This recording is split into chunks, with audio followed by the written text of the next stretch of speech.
Hello, this is H.C. Bailey, and welcome back to Let's Play Arcana!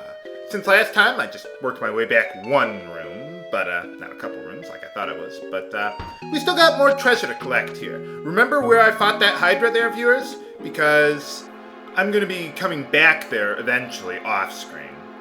And by the way, if you ever see me talking through a battle transition, when I am editing out a random battle, that's just some clever editing that I'm doing. For this LP, I'm doing everything live. Just so you know, viewers. This isn't fake. Of course, there's no way I can really prove that, is there?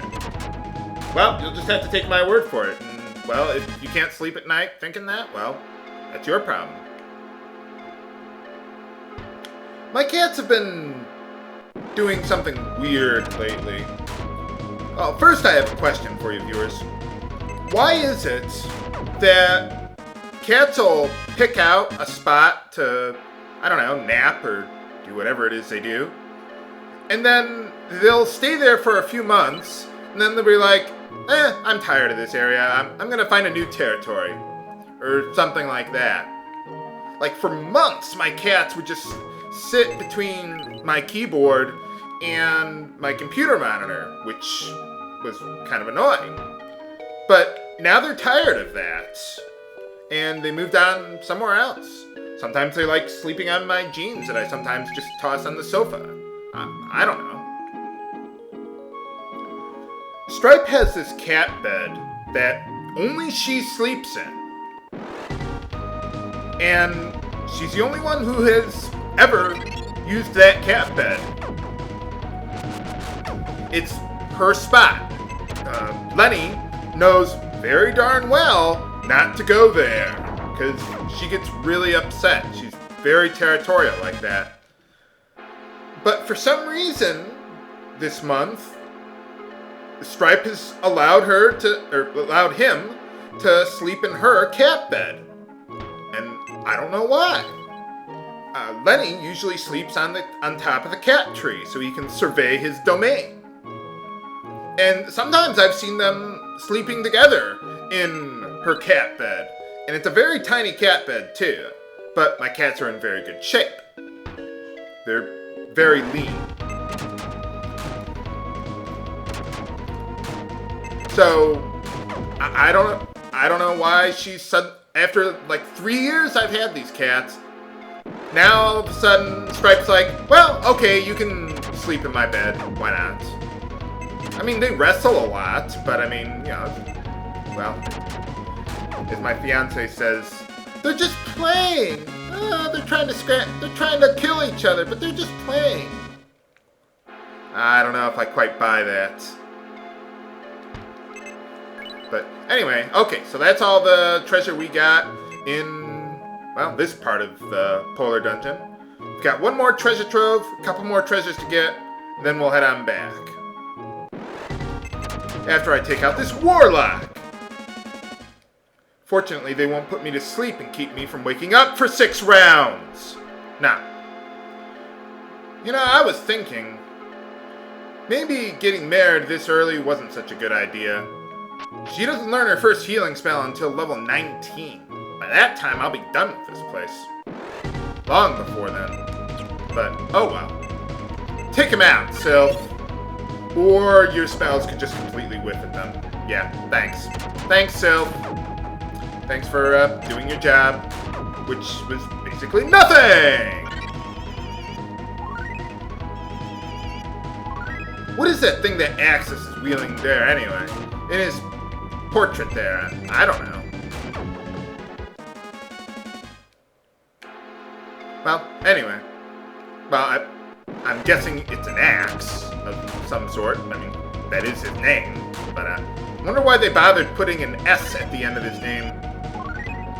You got me on that one, viewers. I don't know. Ha! Oh, I should have had, Ifrit on. How am I doing on my level? Oh, wow. We're getting there. Getting there. Ifrit learns his first healing spell at level 17. Thanks. Thanks, game. Well, it happens. It happens. I just hate it when it happens. Come on. There we go. Oh, Axis might not be able to finish that guy off. Go Sylph! Whack him upside the head. Yeah! There we go. Nice to know that Sylph is remotely useful. Just gonna moonwalk my way back, if you don't mind. Thanks. So yeah, you're probably not supposed to go to that boss until after going over here, which I didn't go to before. We want to get to that other treasure trove. Man, I should be using those cards more often. I'm surprised I'm doing so well on my MP and my HP. I am using all those items. Use all your flasks, your sleeping bags, whatever you need. This is the hardest dungeon in the game, easily. Oh, there's tougher enemies, but we'll have other ways of dealing with them by that point. So, gotta loot for the honeys. Someone was saying, H.C. Bailey, why are you bother going for all this stuff? You got plenty of money, or you don't need the honeys for the stats. Well, I need them for the, oh, right, kill one of them. I need the honeys for the money, so we're gonna sell them. And use null cards on these guys, why not? Hey, alright, 2 out of 3? Aww. And the troll's immune to shock, but they don't get shocked by anything anymore. Not anymore. Oh well. I think they got 60 HP? Yeah! Alright! Go Sylph. Whack him upside the head, just like Porum whacks Palm upside the head. I like how they've changed the sound effect for Porum whacking him upside the head. And in every version of the game, it's still hilarious. Especially the DS version, but they're all pretty good. They're probably my favorite characters in those games. Even in the after years, they're amusing still. Oh, they're not bickering in the same way, but... Well, you'll see when I get to that LP. I do intend on making an LP for the after years, just not immediately afterwards. So, and after that battle, we learned, well, we got up to level 17. So now I got Restoration of Spirit, so if they die, I can just heal them myself. And, well, Ifrit learned HP Restore. Can't use that outside of battle, but, well, I'll show you how it works. But basically, my characters have about 400 HP, so if you ever fall below 300 HP, that would be a good time to use it. And that's pretty much what Ifrit is going to do. So, for the most part, at this point, if you really wanted to grind, now would be a good time to do that, because you're in the troll room, you're stealing all their treasure, they deserve it. And you can just level grind here. Use HP Restore to keep your MP up. You ever run low on MP, just step on a treasure tile and spin around like mad and get your MP back. Because every time you turn, you see you'll restore 1 HP and MP for your spirits. So that can be pretty nice. Okay, now this part is a little tricky. 2 more treasures to go. But it will take us a little while to find them. Where is it? Uh-oh. Did I? No, I didn't make a wrong turn. Ah, there we go. I was wondering where that big area was. There's 1 treasure at the long end of the hallway there. It looks bigger than it actually is, viewers. Can someone other than Sylph get a turn? Tinkerbell's not that strong. Well, maybe in that one version. She's also not that busty either. Come on, there we go. Ooh, a restore honey. I could use that. Getting a little light on HP. As always, remember, just give your honeys to Rooks, because he's the only one who can use them. Even Axis, you know, he doesn't know how to use the honeys. No, just kidding, viewers. Let's see if I do that. Ha! There we go. Well, I suppose I can moonwalk my way to the last treasure. There we go. This last one is totally not worth it. But I'm just going to show you where it is because, well, I'm really OCD like that. If you have any fire cards left over, this is the time to use them. Might as well burn them, because after this chapter, elemental cards, not so useful. We're really going to run into a lot less elemental enemies. Well, it's nice to see the game taking it a little easy on me. Actually, I'll keep it freed out because I need access to get healed there. And I think we go here. And even with a map, it's hard to get through this place. We will be getting through the ice mine today. This is going to be the end of it. I'll make this episode long if I have to. I love ice areas, but they always end up being so dang hard and long. So, yeah, let's finish this today, viewers. Oh, come on, almost there. Come on. Yes, all right, the last treasure chest, the return ring. So now what I'm going to do is I'm going to go back to where I fought the Hydra off screen, about where I started the episode, and I'll be right back. Okay, we're back. I've already restored everyone to max with one of the tents that I found around here. I think they restore everyone to max. Well, if they didn't, that's too bad. Uh-oh. That looks ominous. Yeah, whenever you see a door, that means it's plot. What is this doing in the middle of an ice mine? Wow, seems like a good place. Why not just throw it into the lava? Oh, hey, Salah! What is that thing? Right out of Star Wars or something? Nuts. Where'd you go, Axis? Oh. So you put her to sleep! Nuts. Oh, there you go. Oh. Well, you seem rather, cordial, Ariel. What does that even mean? Is this one another one of those translation deals? I don't know. Well, not if you stabbed me in the back. We tried that the last time.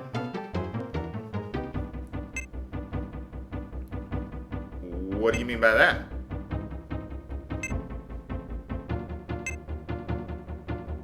Well, don't you need something else to make that work? Well, who's that? Okay, it's a luchador, or whatever you call a guy who wears a mask like that. I don't know. I owe you my life for boss time! Okay, and for some reason, Axis is just gonna stay on the sidelines for this one. I don't know why.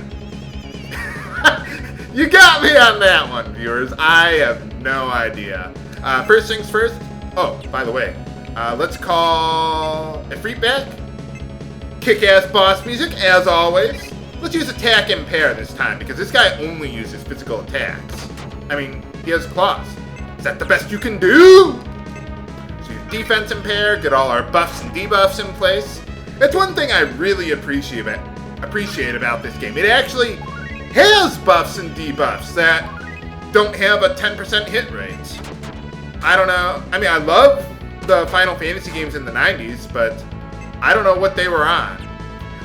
Okay, now I'm going to keep Ifrit on defense there, just as a meat shield, while Rooks does his thing.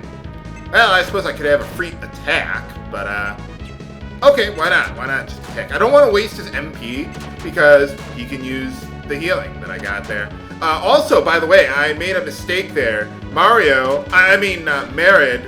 actually learned HP Restore All at level 18. So I have access to that. And it heals everyone, but it's only for like, I don't know, 60 HP or so. So, yeah, it's not that good. I may need Ifrit to heal himself. I wonder if the dodge all, when Sylph used that, I wonder if that applies to all of my spirits, not just, well, herself, because she was the only one there at the time. I suppose there's no way to really know. I mean, anyone can just dodge a random attack there. How can you fight with claws like that anyway? I mean, like in real life. I would imagine it would be really hard to punch someone like that. I kind of like the katars. You know, those are pretty cool weapons, but like claws? I don't see how that would really work. I would think the claws would just kind of, well, come off your hands. I mean, ow! Oh man, he could have killed Ifrit there. But yeah, I mean, maybe like a brass knuckles, I could see that working. Alright, Salza. Just like the coach would pronounce it. Yeah, you guys are just... Well, I guess he was busy protecting her. Or something like that. She was asleep this whole time. What does she need to rest for? Well, anyway. We're going to another village for no apparent reason. But we're out of the ice dungeon, thank God. I love ice areas, but that one takes the cake, viewers. So, after a sleep spell, she was so tired that she had to go to sleep.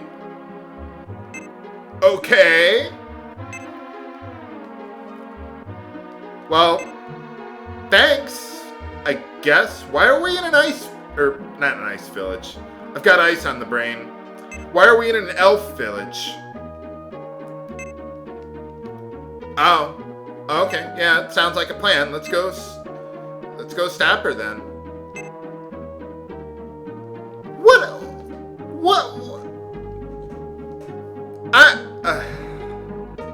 Why?